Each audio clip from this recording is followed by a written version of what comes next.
All right, so we're going to move on to 5.2. If you have any questions from the homework of 5.1, please nominate them in the forms attached or leave something in the private comments, set up a Zoom call, send me an email, and then make sure you check your email for responses to those questions.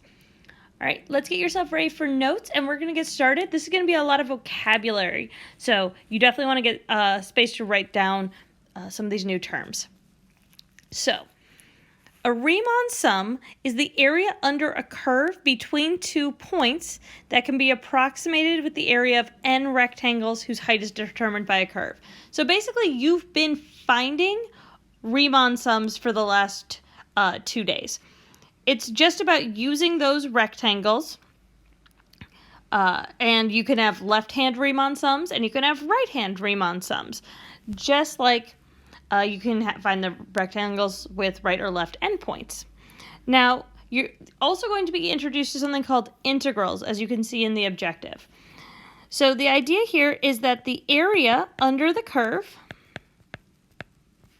or the Riemann sum, right, is equal to the sum, remember this is series notation, from x is equal to a to b, because we're basing ourselves on those a and b's of the intervals. So if you came back up here, right, one bound, other bound, a to b,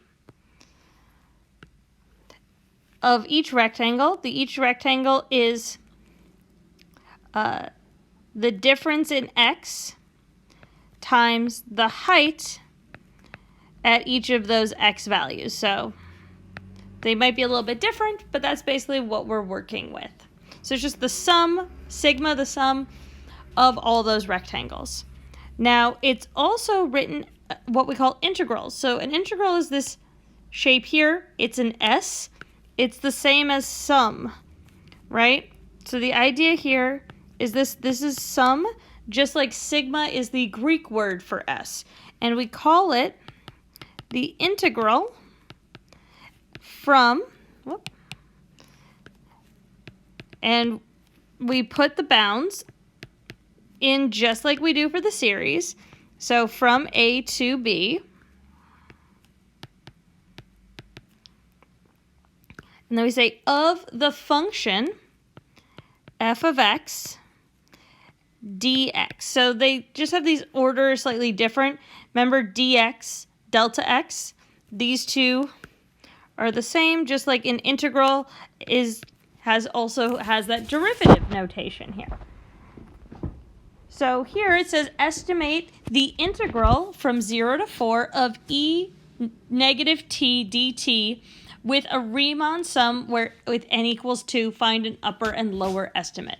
So what this is basically asking you to do is not asking you to do anything different in terms of mathematics.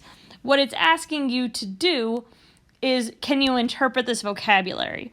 So if I'm looking at the integral from 0 to 4 of e to the negative t dt, remember this is the area under, in this case the function is in terms of t instead of x, e to the negative t from 0 to 4, and then this here just means with 2 rectangles.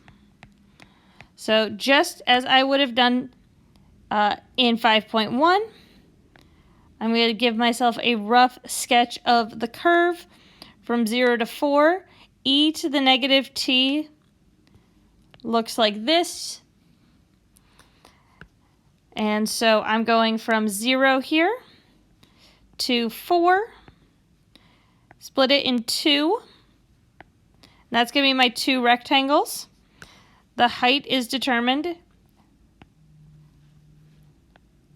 by heights here, and we're asked to find an upper and lower estimate.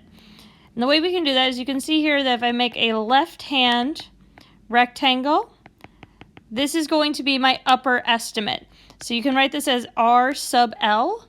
This is our left hand series, our left sum. So in this case, that would be 2 for the base times the height, which is e to the negative 0 for the first one, and 2 times e to the negative 2 for the second. We can do a little simplifying. We can say, well, having anything to the power of 0 is just 1 plus 2 over e squared. This would be the fully simplified version without a calculator. You can also plug this into the calculator and get 2.271 as our upper estimate. You can also have a right-hand Riemann sum. And in this case, that's going to be our lower estimate. So we have this shorter rectangle and the shorter rectangle here, because notice we're going under the curve. This is going to be an underestimate.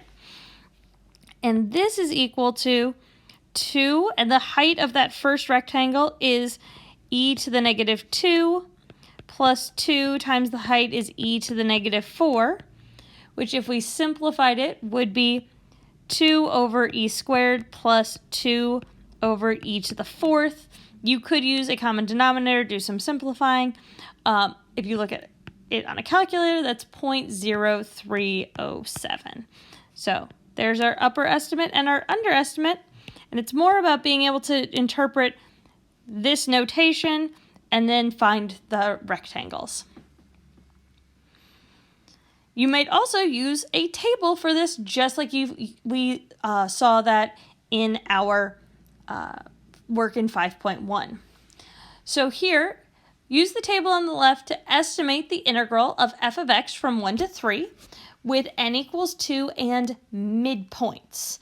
So again, what I'm going to do is I am going to sketch this out.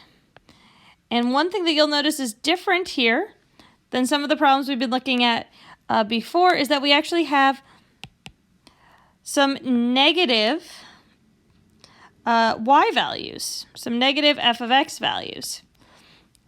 So I am interested in the points at 1, negative 1.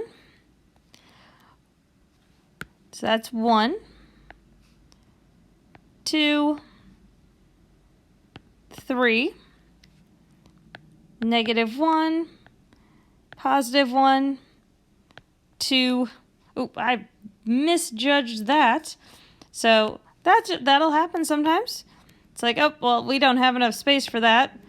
I am going to say our upper bound here is 10, so 10, so then that's 5, so then negative 1 would be about there. And that happens. We can regraph. All right, our next point is at 1.50, then at 2, 3, 2.56, and 3, 10. Now, we're asked to find the area under the curve here. So we have 1 here and from 1 to 3. Now, one thing that's important to notice here is that you have a negative height. Absolutely, if you have area down here, this has a negative height, and so then the area is negative. Here, we have positive area. Just like with slope, you're going from, if you're going from positive here, if you're going positive direction here, and the height is negative, you've got negative area. You might have an integral that goes from 3 to 1, so then your x could be negative. And then you've got your height could be positive or negative as well. So what you'll mostly see is that these numbers are in consecutive order, meaning they go from the smaller number here to the larger number, 1 to 3. So your bases are positive, moving in the positive direction. And your heights here, we have parts that are negative and parts that are positive. Now, we're asked to do 2 rectangles. So that's how I'm going to divide it up. And then the heights are actually using these midpoints here. Since this is 2.5, this is 1.5. So my 2 rectangles, the integral from 1 to 3 of f of x dx is approximately equal to 1, which is the base. So from 1 to 2 is the base, times 0 for the first, plus 1, because that's the length of the base here, and the height is 6 for 1.5. From 2.5. 2.5 here goes up to 6. So that means that this integral's value, the area under this curve, is approximately equal to 6. Let me know if you have any questions about this notation in the forms. Shoot me an email or setting up a Zoom call. Talk to you later.